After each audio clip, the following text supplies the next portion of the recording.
My name is Athena Caldwell, 32 years old, living and working in Chicago, where I hold the position of Vice President of Investments at a major financial firm. But no matter how far I climb in my career, no matter how many impressive figures line up behind my name in quarterly reports, in my father's eyes, Franklin Caldwell, I've always been the outsider. My family lives in Connecticut, in a Georgian-style mansion overlooking Silvermere Lake. Every time I return home, it feels like stepping into a museum. Everything polished, perfect, but so cold it chills your bones. My father built that world, a man who rose from nothing and created Caldwell and Rowe, a construction empire worth hundreds of millions of dollars. To outsiders, he's a legend. To me, he's the shadow that quietly suffocates every chance I have to be myself. I'm the middle child of three siblings. My older brother, Lucas, is my father's blazing pride. He attended Wharton, then returned to manage project development at the family firm. He has the picture-perfect family, an impeccable resume, and a natural charisma that earns my father's approval with just a nod. My youngest sister, Daisy, is 5 years younger than me, beautiful, charming, and uniquely skilled at softening even my father's stern demeanor. She's not a business genius or an academic star, but she always manages to present herself just right. Adorable enough, obedient enough, safe enough to avoid his disapproval. And me? I'm the name he never mentions in speeches.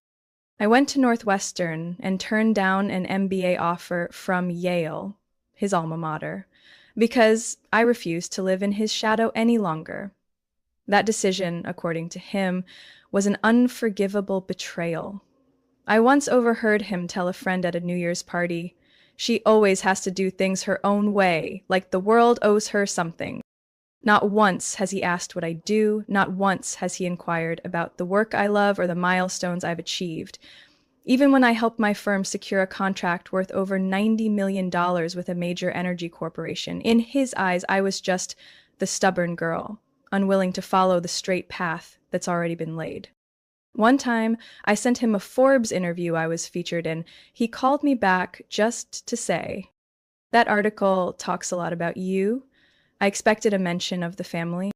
"Do you think I work for myself or for you?" I replied. "If you ever thought of your family, I wouldn't be this disappointed." I tried everything to make him proud, sent him my quarterly investment performance rankings, bought him a plane ticket to attend a conference where I was the keynote speaker. He didn't come, he didn't even reply. There were nights I'd sit alone in my high-rise condo in the Gold Coast, staring down at the twinkling city, wondering, what did I do wrong? What am I still missing to be acknowledged as his daughter? But my father has never said, "I'm proud of you," not once, even though I've made no major mistakes, never been in any scandals, never wasted money like the children of his friends. In his eyes, I remain a blurred silhouette, unworthy of mention at the family table. That's why every Caldwell family reunion makes me sick to my stomach. This year's gathering, held on a Saturday evening at the Lakeside Estate, was no different. I had decided not to go, but part of me, the foolish part still wishing for a miracle, booked the ticket and went anyway. Even after reaching positions most people spend a lifetime dreaming of, I've always been the child my father deliberately overlooked. At 29, I was promoted to lead the investment strategy team at one of America's top financial firms. Within 8 months, our group exceeded targets by 31%, securing 3 major contracts on the West Coast. The following month, I received a 6-figure bonus and decided to use part of it as a down payment on the condo I'd dreamed of since I was an intern, a small penthouse on the 31st floor overlooking Lake Michigan. I still remember that first moment standing in the empty unit, afternoon light pouring through the glass wall, bouncing off the oak floor like a giant mirror. I cried. Not because of triumph, but because I thought, maybe this time he'll be proud. Maybe now he'll finally see me. But he never mentioned it, not a word. Instead, the next week, I received an email titled, "Lucas nominated for Young Entrepreneur of the Year." The content was nothing but a link to an online article, with a picture of my brother shaking hands with the mayor of Hartford, captioned, "Grandson of Franklin Caldwell, rising star in green construction." Not a single congratulation sent my way.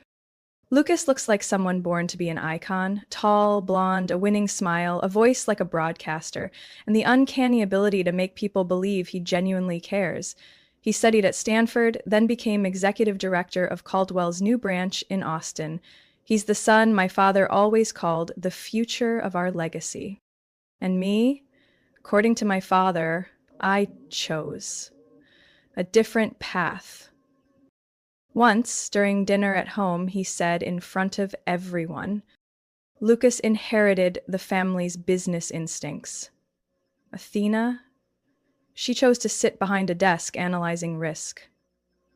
That kind of job? Anyone can do it. My mother squeezed my hand under the table, as if to say, "Don't respond." Daisy looked at me, eyes full of quiet sadness. And Lucas?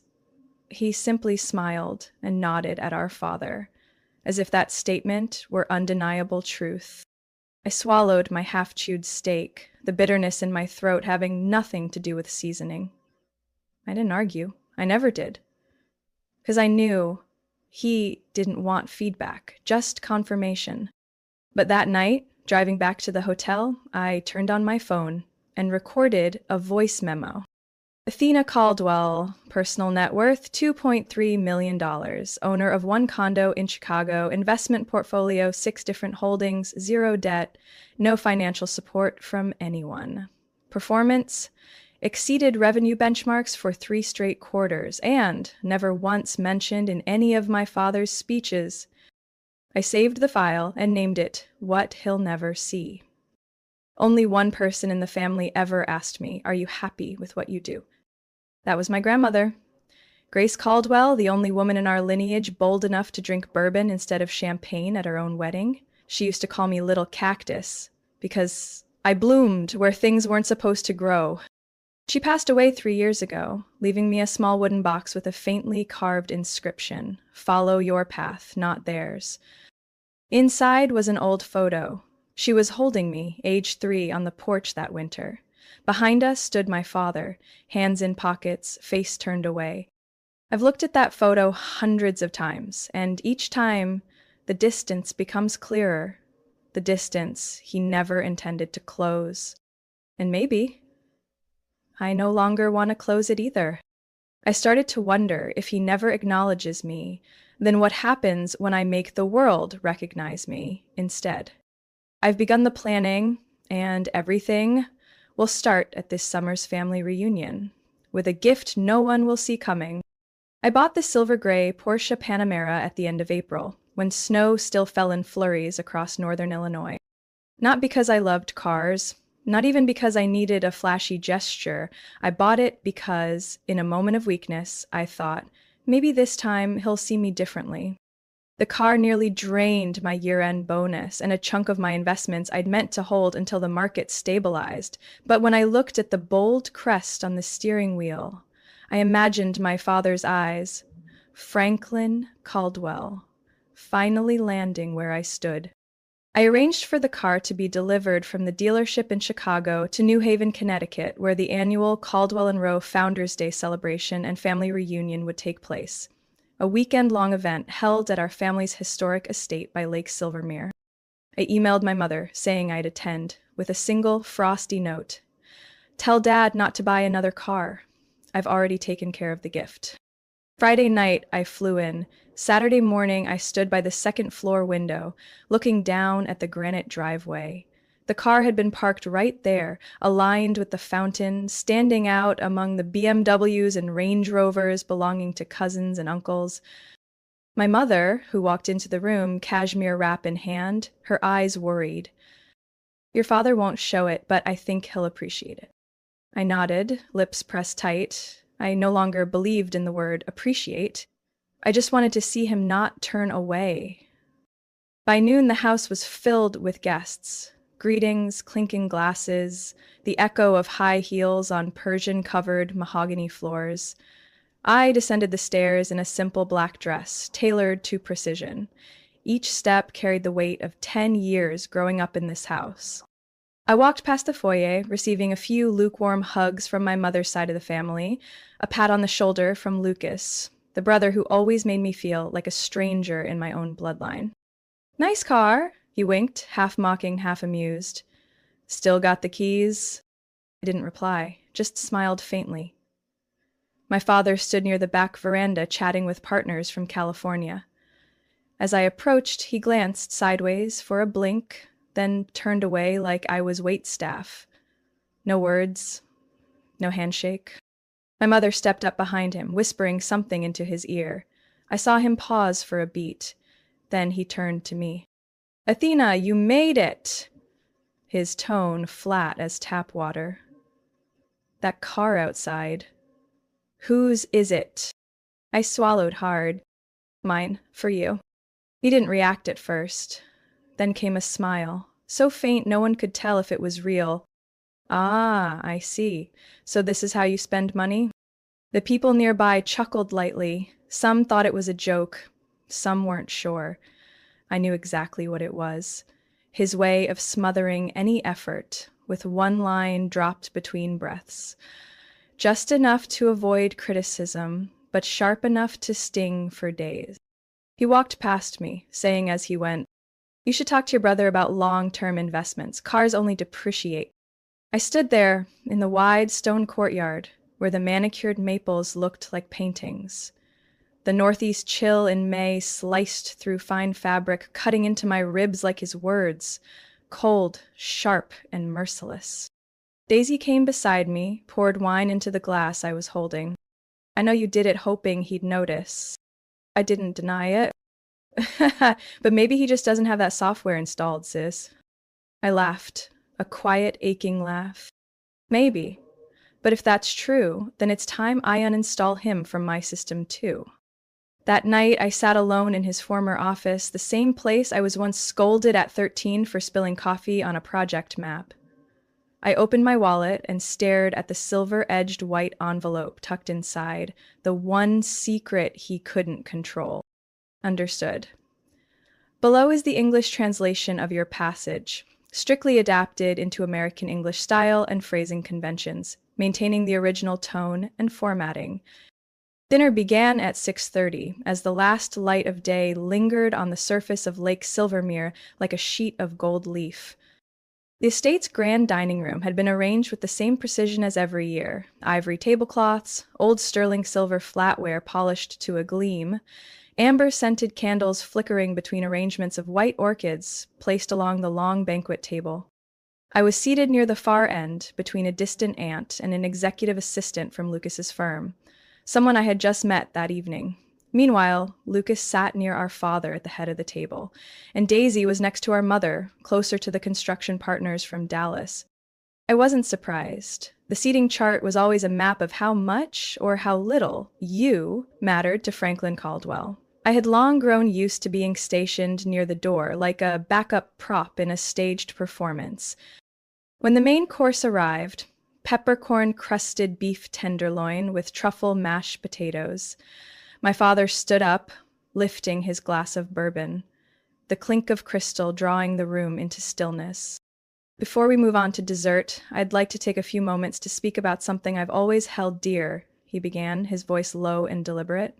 "Family is the strongest foundation in any journey, and I consider myself fortunate to have children who not only carry on our legacy, but elevate it." Every eye turned to him, and I felt my own breath start to slow. "Lucas," he said, turning to my brother, "you've proven your mettle with every project. Expanding the Texas division was a smart and strategic move." Lucas smiled and nodded as the room broke into polite applause. "Daisy, you didn't choose business, but the way you run your veterans charity is a source of pride. It's a clear reflection of social responsibility, something too often forgotten these days." My mother nodded gently, her eyes glowing as she looked at Daisy. I gripped my water glass, still waiting, still hoping. My father paused for a few seconds. His eyes swept the table before landing on me. The smile faded. "And of course, not everyone stays on course." The air seemed to suck itself out of the room. Some people, he continued, voice like a sharpened edge, think that by living in flashy cities and collecting a few glittery job titles, they've achieved something. But in truth, they're just chasing something they themselves don't understand. All eyes turned to me. Some looked down at their plates, pretending to slice meat. Others exchanged quiet glances. Lucas adjusted his tie slightly, like he'd been rehearsing for this moment all along. I'm proud of my two children, he raised his glass, hand trembling just slightly, and only two. No glass clink followed, just a silence so heavy it seemed to press down on every shoulder in the room. I didn't move. My skin tingled like it had been dipped in ice. The aunt to my left gently placed a hand on my shoulder, but I pulled away. I didn't want pity. I wanted the truth to be called what it was. Lucas leaned toward my father and said something that made him smirk, a tight-lipped grin, as if every word that came before had been something that needed to be said. I set down my knife and fork, quietly but firmly. Looks like dinner's complete, I said, standing, my voice strangely calm. Athena, my mother's voice trembled, eyes full of worry. It's all right, Mom, I just need some air, I said, turning before my voice could crack. As I walked out of the dining room, back straight, steps steady, I could feel the eyes that followed me. But I didn't turn back. I didn't need to see again what I already knew. This rejection wasn't an accident. It was a deliberate strike. Measured, rehearsed, and public. I stepped into the dark hallway, the light from the dining room stretching behind me like a beam from the past. In my pocket, the silver-edged white envelope lay silent, but now it was no longer a choice. It was a weapon. I don't remember how I made it back to the dining room. All I knew was that the moment I stepped through the door again, every eye turned toward me. Like they expected, I'd retreated quietly, like all the other times. But this time, I wasn't carrying patience. I stood at the head of the table, no more than 3 steps from my father. The crystal chandelier reflected off the brandy glass in front of him, glittering like a toast to his own victory. But there was no light left in my face. If I may, I said, my voice clear, I have something to share too. The room held its breath. My father leaned back in his chair, raising an eyebrow like he was watching some uninvited entertainment. Your choice. Just don't make it awkward for everyone. I gave a small smile, but my eyes didn't smile with me. I think after 32 years, if anyone feels awkward, it's not me. I reached into the pocket of my coat and pulled out a white envelope edged in silver. No one knew what it was, but the formality of it quieted even the whispers. I placed the envelope on the table right in front of Franklin Caldwell. Most of you know I work in Chicago, but maybe not all of you know I was just appointed Associate Director of East Coast Investment Strategy at Sable and Huntley. I'm the youngest person in the firm's 70-year history to hold that position. I looked around the table. A few quiet wows escaped. One of my uncles nodded slowly. I'm not saying this to be praised, I'm saying it to remind my father that sometimes being overlooked becomes the very fuel that drives someone farther than anyone expected. My father didn't respond. He slowly swirled his brandy, not looking at me. But there's something else you should know, and this time it's not about an achievement. I pointed at the envelope. This is a DNA test result. I took it after casually signing up for a genetic health screening. I paused. Across the table, Lucas sat upright, eyes wide. Daisy clutched our mother's hand. The sample came from a toothbrush you used once in the guest bathroom downstairs, I said calmly. I thought it would confirm our genetic match, but instead, it showed the opposite. No one said a word. Even the soft classical music in the background seemed to freeze. In other words, I met his eyes. I'm not biologically your daughter. And suddenly, all the pieces started to click. Painfully. Franklin's gaze never lifted from his drink. But I kept going, for the first time unafraid of the truth I used to bury. I've lived my whole life feeling like an outsider in this house, compared, dismissed, forgotten, and now I understand. Maybe you didn't hate me because I was Athena. Maybe you hated what I represented, something you could never forgive. I pushed the envelope toward him. Everyone watched as if they were witnessing a car crash. Impossible to stop, impossible to look away. I don't need you to confirm it. This paper already has. But I do need you to understand something. Your refusal to acknowledge me didn't erase me. It made me stronger, clearer, and more decisive about where I belong. I looked around the table, and my eyes landed on my mother. She looked back at me, lips trembling, eyes brimming with tears she didn't dare shed.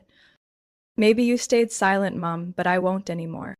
I turned and walked away from the table. Behind me, I heard someone whisper my name. Maybe Mom, maybe Daisy. But I didn't turn back. I stepped straight onto the veranda, where moonlight shimmered off the Porsche's silver hood, still damp with night dew. I clicked the key fob. The car unlocked with a soft beep. It was gentle, but it was final, like the quiet answer to a question I had carried for too long. I had chosen my own road, and this time, no one would shut the door on me again. I hadn't even pulled out of the gate when the front door burst open. My father's leather shoes struck the stone steps like a hammer to my chest.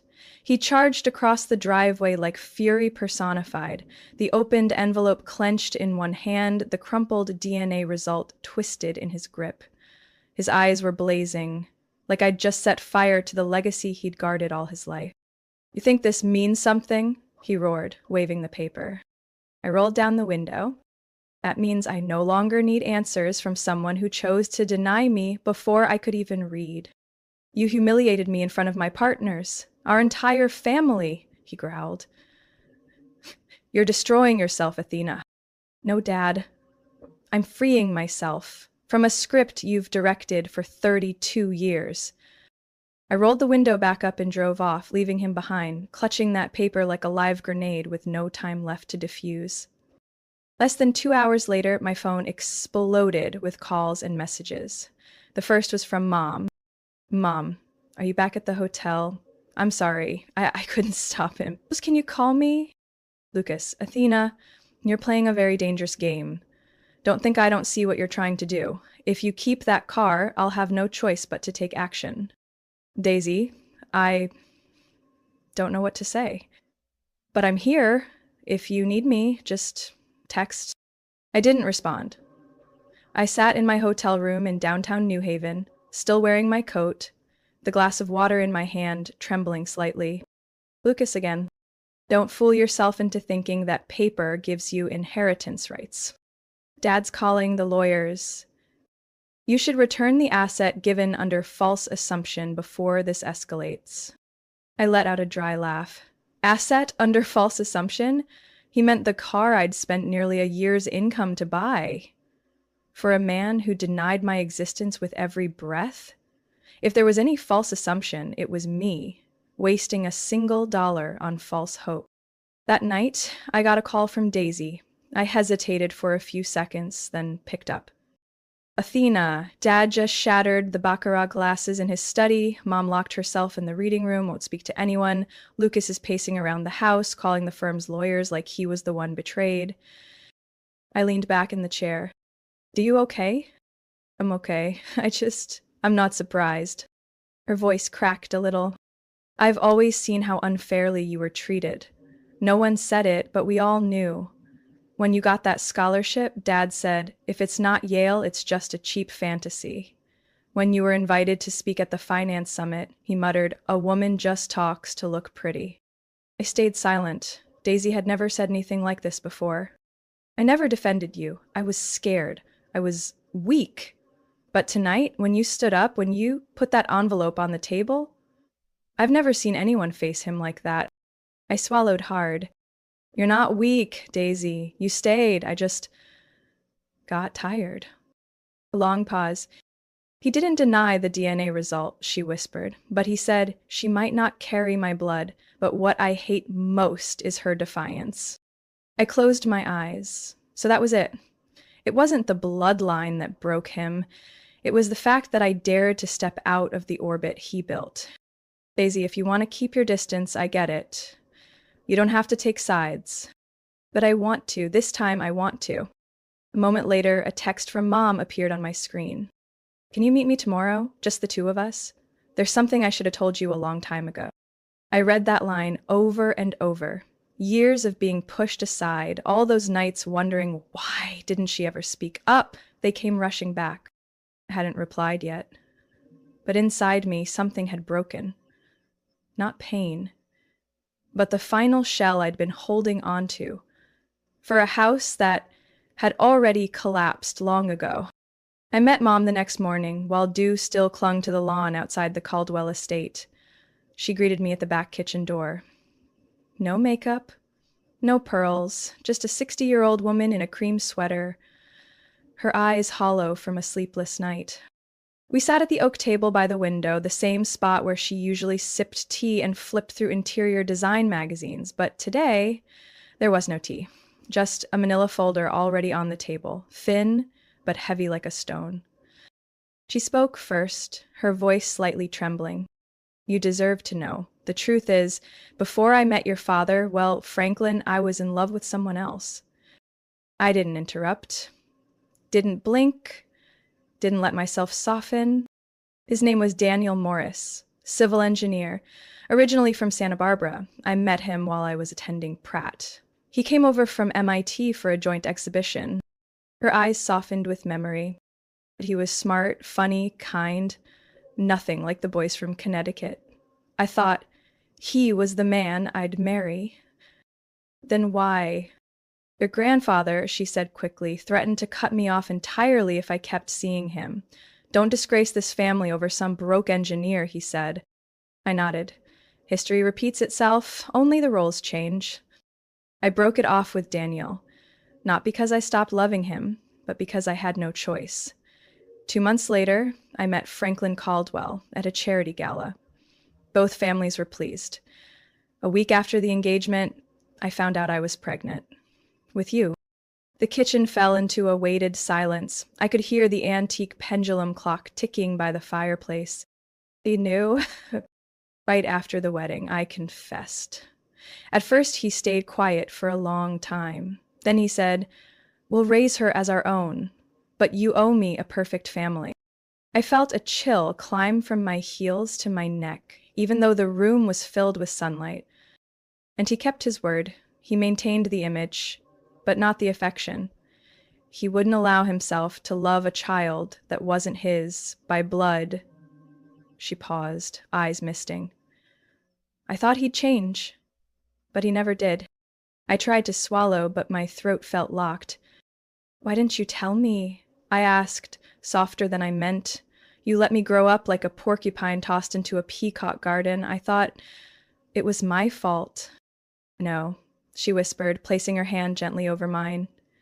And I'll never forgive myself for that. We sat in silence for a long time.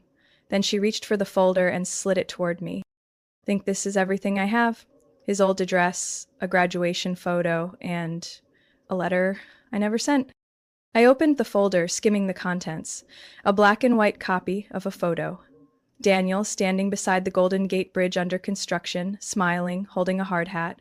A handwritten letter, the ink smudged in places. Daniel, I hope you can forgive me. I chose the wrong path to save a life I was too scared to build. But if one day our daughter comes looking for you, please look at her the way you once looked at me. I closed the folder. My hands were trembling, but my eyes stayed dry. Not because I was strong, but because I had no tears left for things that would never change. Therapy. Is he still alive? Last I heard, he runs a structural consulting firm in Palo Alto. He has a family now, 3 kids. I nodded. Everything was becoming clearer, like a photograph slowly developing. Every childhood wound, every cold glance, every word I'd swallowed down now had an explanation. It wasn't that I wasn't good enough. It was that I was a living reminder of a mistake Franklin never forgave, even when he chose to silently accept it. I stood up. Mom grabbed my hand. This time, it didn't tremble. Athena, no matter what happens, you are still my daughter, and I won't stay silent anymore. I didn't say a word. I just squeezed her hand. For the first time in years, I felt her warmth, not because of the kitchen, but because she had nothing left to hide. 2 weeks after that conversation with my mother, I boarded a flight to San Francisco. I didn't tell anyone in the family. Not Lucas, not my father, not even Daisy. This trip was mine. No advice, no expectations, no one to sway my decisions anymore. I sat at a small cafe in Palo Alto, where the California sunlight filtered through orange tree leaves and lit up the pale wooden table. Across from me sat a man in his early 60s, graying hair, dark brown eyes, composed demeanor. His name was Daniel Morris. And he was my biological father. We had exchanged emails after I tracked down his company from the folder my mother gave me. His first reply was short but heavy with emotion. If you really are my daughter, then maybe I was wrong to never reach out. I'm sorry. And if you're willing, I'd like to meet. Just to listen. I read that line 5 times, then booked a flight that very night. Now he was sitting across from me, not offering excuses, not being defensive, just quietly present in a way I'd longed for from another man my whole life. When your mother disappeared from my life, he said softly, I thought that was the end, but I didn't know it was really the beginning of you. I said nothing. He continued, I'm married. I have 3 kids, 1 boy, 2 girls. They don't know about you, but if you'll allow me, I want to tell them, not to shock them, but to make things right. I'm not looking for another family, I replied honestly. I just needed to know who I was. And I think I've found that now. He nodded, not sad, not elated, just a father trying to understand his child, even if 30 years too late. We talked for nearly 2 hours about life, about work, about what he enjoyed, hiking, historical fiction, wooden model kits. Not once did he ask how much I earned or what my job title was.